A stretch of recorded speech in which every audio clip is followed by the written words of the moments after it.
All right, I'd had a lot of conversations on YouTube about whether or not the burden of proof will be on the state or on George. A lot of people seem to think that because George is claiming self-defense and stand your ground, that he is going to be the one that's going to have to prove his innocence. And I wanted to show from an unbiased or from a news source that the people who argue with me would probably agree with. And I found a little clip here from Nancy Grace's show on Headline News. It's March 29th, so it's from a ways back, but the laws haven't changed since then, and the rules haven't changed. So I just want to show, basically that for the state to convict George, they absolutely have to prove that he was not in fear for his life. And they say, no, the dead body proves it. Well, this little clip, Nancy Grace, being a lawyer, you would think she would have known these things, but she's not here in Florida, so I don't know.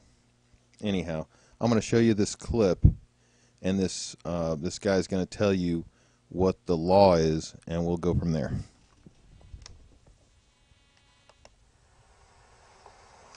The explanation that's been given to us, even by Angela Curry, who is the special investigator, is that once the Stand Your Ground law was declared, in other words, once George Zimmerman said that he was fighting to save his life, the burden of proof and the burden of the investigation shifts. In other words, now it is up to the state of Florida to prove that his life was not in jeopardy, that he was not struggling to protect himself.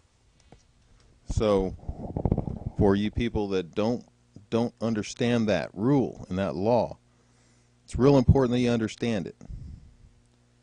Put yourself in George's position. If you're fighting for your life and this guy is trying to kill you, and you're able to successfully defend yourself, and in the process you kill the guy, do you want to be in a position where you have to prove that you're innocent? Or shouldn't you expect the state to prove that you meant to kill the guy? The fact that there's a dead body is not evidence of a crime. The dead body is evidence that somebody died. This might help. The people who disagree with me might be able to look at it this way.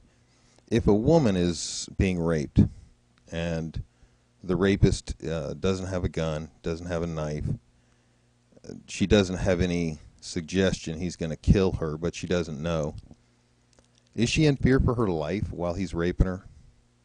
Not necessarily. Maybe. He's committing a crime and he might kill her to cover up that crime. So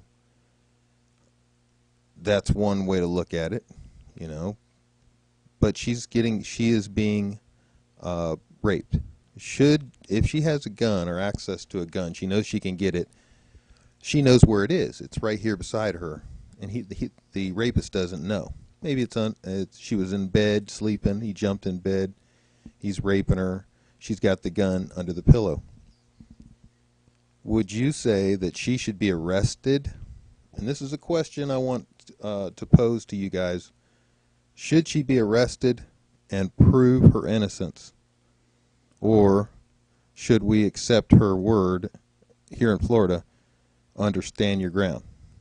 I mean, there's no way to know. She may have been out at the bars and hooked up with this guy, and the guy was having sex with her, and she pulls out the gun and shoots him.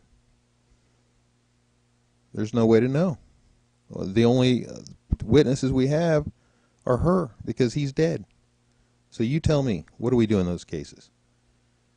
Anyhow, again, my point is that the state must prove their case. There is never a time when they can get a conviction based on the defendant's inability to provide a defense. Thank you.